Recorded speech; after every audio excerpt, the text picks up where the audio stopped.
जैन प्यारे साथियों, कैसे हैं आप सभी। आशा करते हैं कि आप सभी स्वस्थ होंगे, मस्त होंगे और पढ़ाई मन जतन से करते होंगे। साथियों, आज के इस क्लास में क्लास 10th का जो है ना, ठीक है, क्लास 10th का हिंदी देखने वाले हैं काव्य खंड। ठीक है, कौन सा काव्य खंड? चैप्टर नंबर 3 हिंदी देखने वाले हैं। ठीक है, अति सुदो स्नेह को मारा गया। चैप्टर नंबर का नाम है अति सुदो स्नेह को मारा गया। प्यारे साथियों, आज लाइट लगाए हैं, ठीक है, गड़बड़े लाइट लग गया है, कोई बात नहीं, थोड़ा कष्ट काटिएगा, कल सही कर लेंगे। तो किसी तरह जो है ना एडजस्ट कर लीजिएगा। क्लास एंड होने के बाद हम परसों या तो कल एडजस्ट करके लाइट लगाकर अच्छा सा चलेंगे। ठीक, तो तब तक के लिए थोड़ा सा कष्ट काटिएगा। ठीक है, तो चैप्टर नंबर क्या है पढ़ने वाले हैं? अति सुदो स्नेह को मारा गया, जो कि रचनाकार है घनानंद जी। कौन है जी? रचनाकार घनानंद जी है। ठीक है, यानी रचनाकार का नाम है घनानंद जी। ठीक है, तो वही सब जो है ना पढ़ने वाले हैं। हो सके तो आप लोग अंत तक बने रहिएगा, पेन और कॉपी लेकर के बैठिएगा, साथ ही साथ लिखते जाइएगा। ठीक है, चलिए प्यारे साथियों, आपके क्वेश्चंस स्क्रीन पर दिखाई देते होंगे। क्वेश्चंस की पहला क्वेश्चंस की प्रेम की पीर के कवि कौन है? प्रेम के पीर के कवि कौन है प्यारे साथियों, बताइए। तो प्रेम के पीर के कवि है घनानंद जी। ठीक है, कौन है जी? घनानंद जी। ठीक, नहीं होगा रसखान, नहीं होगा उसके बाद नहीं रसखान, नहीं गुरु नानक, ये सब नहीं होगा। होगा कौन? तो घनानंद जी। ठीक है, राइट आंसर हो जाएगा घनानंद जी। फिर देखिए नेक्स्ट क्वेश्चन है कि मोह आंसू वाहिनी ले बरसो के कवि कौन है? मोह आंसू वाहिनी यानी कि मेरा आंसू जाकर सुजान के पास बरसा दो, इसका मतलब ये अर्थ है। ठीक है, इसके रचनाकार कौन है? तो घनानंद जी है।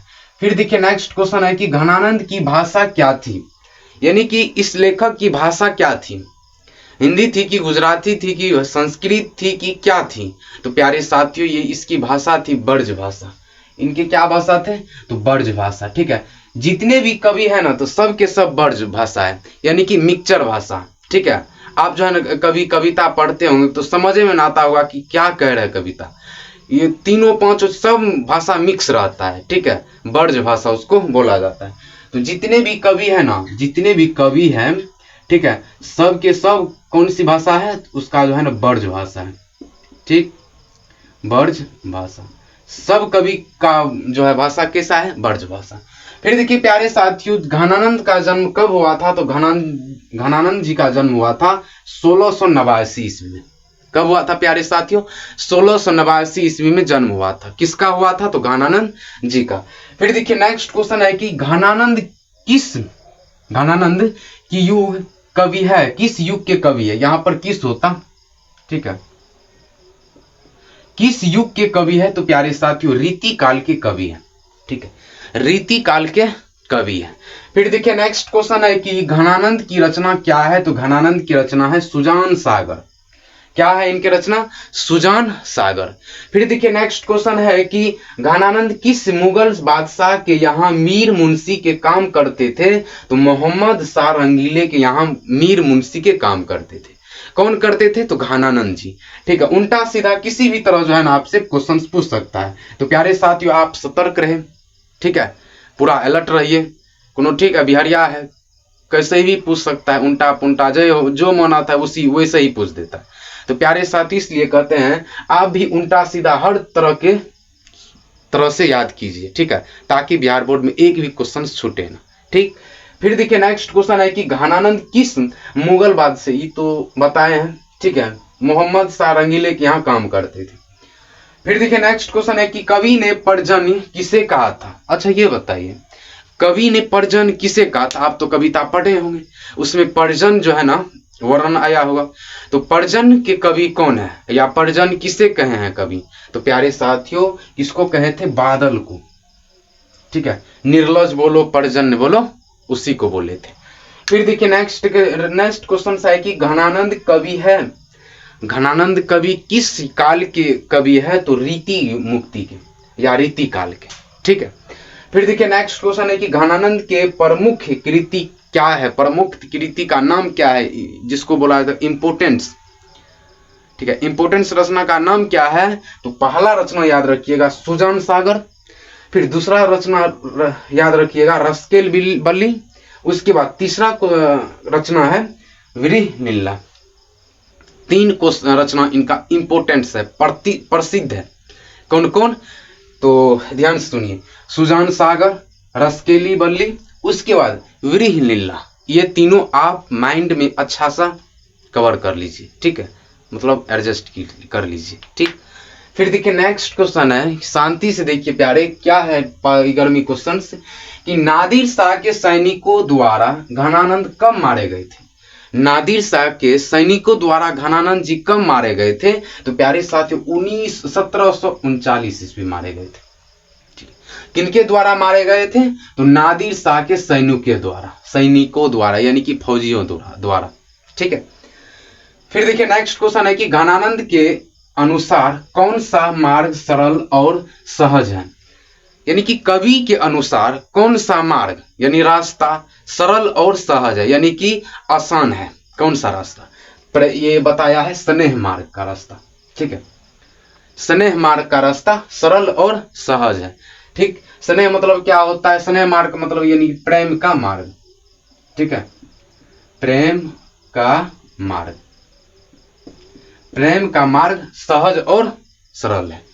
फिर देखिए नेक्स्ट क्वेश्चन है कि व्रीहि लीला किनकी रचना है? तो प्यारे साथियों व्रीहि लीला जो है ना घनानंद जी का ही रचना है, ठीक है। किनकी रचना है? तो घनानंद जी का। फिर देखिए नेक्स्ट क्वेश्चन है कि नादिर शाह के सैनिकों द्वारा कौन मारे गए थे? तो नादिर शाह के सैनिकों द्वारा जो है ना घनानंद जी मारे गए थे, ठीक है। कौन मारे गए थे भाई? घनानंद जी।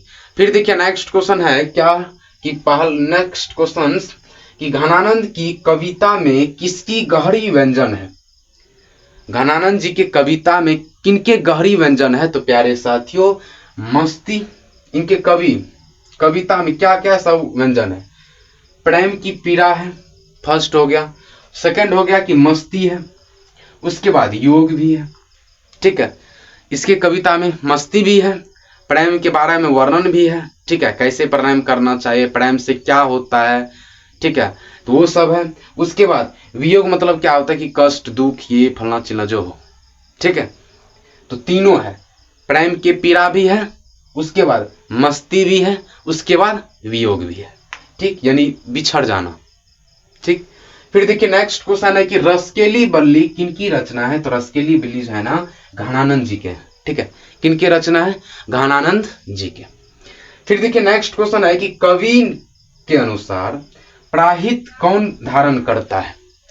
कवि के अनुसार प्राहित कौन धारण करता है? तो प्यारे साथियों मेघ धारण करता है। कौन धारण करता है? मेघ। फिर देखिए नेक्स्ट क्वेश्चन है कि रीति मुक्ति काव्य धारा कवि कौन है? तो घनानंद जी ही है, ठीक है। उल्टा सीधा हर तरह से क्वेश्चंस बिहार बोर्ड पूछ सकते हैं, तो जहां तक हमको हो सके कि मतलब ये बिहार बोर्ड पूछेगा, ये संभव है इस क्वेश्चन पूछने का, तो हम प्यारे साथियों सारा क्वेश्चन आपको हम अभी तुरंत बताए हैं। आपका काम है कि इनको नोट्स बुक में लिखना, उसके बाद जो है ना रिवाइज करना, आपका ये काम है। मेरा काम खत्म हो गया, आपका जो है ये काम है। और ये तो पता ही होगा कि बिहार बोर्ड का परीक्षा नज़दीक आ रही है, तो हो सके अलर्ट हो जाइए। अभी भी बहुत विद्यार्थी कान में तेल लेकर सोया हुआ है, तो कोई बात नहीं, उसका तो रिजल्ट फिक्स है कि गड़बड़ होगा जरूर, लेकिन अभी भी बहुत विद्यार्थी अलर्ट होना चाहते हैं, तो अलर्ट हो जाइए और इस चैनल के थ्रू आप लोग स्टडी कीजिए, ठीक है। तो नए हो तो प्यारे साथियों चैनल को सब्सक्राइब करिए, दोस्तों को शेयर करिए, उसके बाद बेल आइकन को प्रेस करके फास्ट में जो है ना तुरंत अभी ये नोटबुक बनाना चालू कर दीजिए, ठीक है। तब तक के लिए बाय बाय।